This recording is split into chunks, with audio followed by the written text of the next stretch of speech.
ভারী বা দীর্ঘস্থায়ী মাসিক রক্তপাত যাদের হয়ে থাকে তাদের ক্ষেত্রেও এই ডেক্সট্রেন্স ক্যাপসুল ব্যবহার করা হয়ে থাকে। এছাড়াও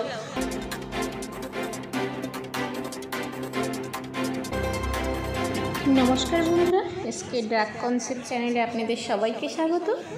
আজকের ভিডিওতে আলোচনা করব এই ডেক্সট্রেন্স ট্যাবলেট এবং এই ডেক্সট্রেন্স সিরাপ সম্পর্কে। তো বন্ধুরা, ভিডিওটি না টেনে সম্পূর্ণ দেখতে থাকুন এবং ভিডিওটি ভালো লাগলে আপনাদের উপকারে আসলে অবশ্যই চ্যানেলটিকে লাইক, কমেন্ট, শেয়ার এবং সাবস্ক্রাইব করতে ভুলবেন না। তো চলো বন্ধুরা, ভিডিওটি শুরু করা যাক। এই ডেক্সট্রেন্স ক্যাপসুল হলো একটি হেমাটিনিক ক্যাপসুল যা Franco India pharmaceuticals private limited তৈরি করে থাকে, যার বর্তমান বাজার মূল্য 170 টাকা। তো বন্ধুরা, প্রথমেই আপনাদের সঙ্গে আলোচনা করব এই ডেক্সট্রেন্স ক্যাপসুল সম্পর্কে।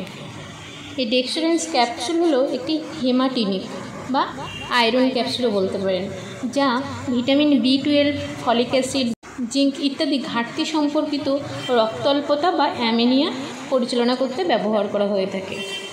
ডেক্সট্রেন্স ভিটামিনে রয়েছে B12, iron, zinc, folic acid, যা রক্ত গঠনের ক্ষেত্রে সক্রিয় উপাদান হিসেবে কাজ করে।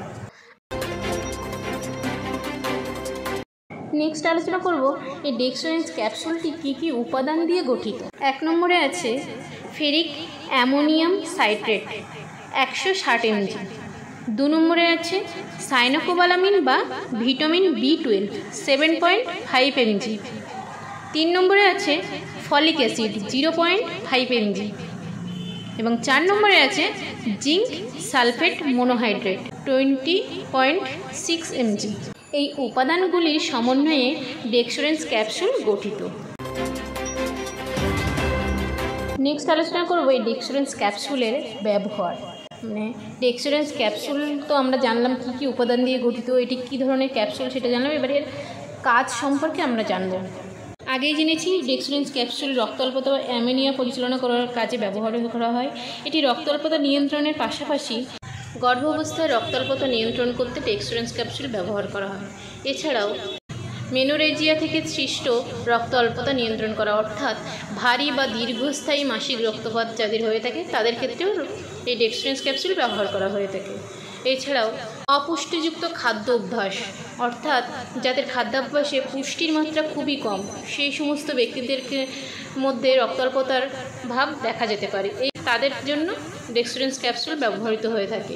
রক্তাল্পতার কারণে সাধারণ দুর্বলতা দূর করা, অর্থাৎ লোহিত রক্তকণিকার অভাব ক্লান্তি এবং দুর্বলতার কারণ হতে পারে, তাদের ক্ষেত্রে ডেক্সট্রেন্স ক্যাপসুল ব্যবহার করা হয়ে থাকে। পেপটিক আলসার, পাইলসের সাথে যুক্ত, অ্যামিনিয়ার সাথে যুক্ত মোকাবিলা করার জন্য ডেক্সট্রেন্স ক্যাপসুল ব্যবহার করা হয়ে থাকে, অর্থাৎ এই সমস্ত অবস্থাগুলিতে রক্তক্ষয় হতে পারে, যার ফলে ধীরে ধীরে ব্যক্তিটিকে রক্তাল্পতার দিকে নিয়ে চলে যায়। অপারেটিভ এবং পোস্ট ট্রমাটিক অবস্থার পুনরুদ্ধারে সহায়তা করা, অর্থাৎ অস্ত্রোপচার বা আঘাত কখনো কখনো অস্থায়ী রক্তাল্পতার কারণ হতে পারে। সাপোর্টিং সুস্থতা ক্ষেত্রেও ডেক্সট্রেন্স ক্যাপসুল ব্যবহার করা হয়ে থাকে, কেননা লোহিত রক্তকণিকা উৎপাদন সহায়তা করে, অসুস্থতা বা চিকিৎসার পরে পুনরুদ্ধার প্রক্রিয়ায় সাহায্য করে। এই ডেক্সট্রেন্স ক্যাপসুল গ্রহণের নিয়ম হলো একজন প্রাপ্তবয়স্ক ব্যক্তির ক্ষেত্রে একটি করে ট্যাবলেট দিনে 2 বার খাওয়ার পরে জলের সাথে খাওয়া উচিত। অপরদিকে ডেক্সট্রেন্স সিরাপ গ্রহণ করার নিয়ম হলো একজন প্রাপ্তবয়স্ক ব্যক্তির ক্ষেত্রে 2 চামচ করে দিনে 2 বার খাওয়ার পরে গ্রহণ করা উচিত। এবারে আলোচনা করব এই ডেক্সট্রেন্স ক্যাপসুল বা সিরাপের পার্শ্ব প্রতিক্রিয়া সম্পর্কে। ডেক্সট্রেন্স ক্যাপসুল বা সিরাপের সাধারণত খুব বেশি পার্শ্ব প্রতিক্রিয়া দেখা যায় না, তবে কম বেশি যেটুকু পার্শ্ব প্রতিক্রিয়া দেখা যায় তা খুবই সামান্য, যেমন কোষ্ঠকাঠিন্য, ডায়রিয়া, বমি বমি ভাব, এই সমস্ত লক্ষণগুলি খুবই হালকা মাত্রায় ব্যক্তি বিশেষে পরিলক্ষিত হয়, তবে এগুলি অস্থায়ী। তো বন্ধুরা, এই ছিল আজকের ভিডিও। প্রতিবারের মতো আগেও বলেছি, এখনও বলবো, ভিডিও দেখে কেউ কোনো ওষুধ গ্রহণ করবেন না। নিজে থেকে সবসময় বলবো ডাক্তারের কাছে যান, তাদের কাছে পরামর্শ নিন এবং তাদের দেওয়া প্রেসক্রিপশানের নির্দিষ্ট ডোজ, নির্দিষ্ট নিয়ম অনুযায়ী আপনি ওষুধ গ্রহণ করুন। ভিডিওটি শুধুমাত্র ওষুধ সম্পর্কিত ধারণা দেওয়ার জন্য। তো বন্ধুরা, এই ছিল আজকের ভিডিও। দেখা হচ্ছে পরের ভিডিওতে। ততক্ষণ বন্ধুরা ভালো থাকবেন, সুস্থ থাকবেন। ধন্যবাদ সকলকে।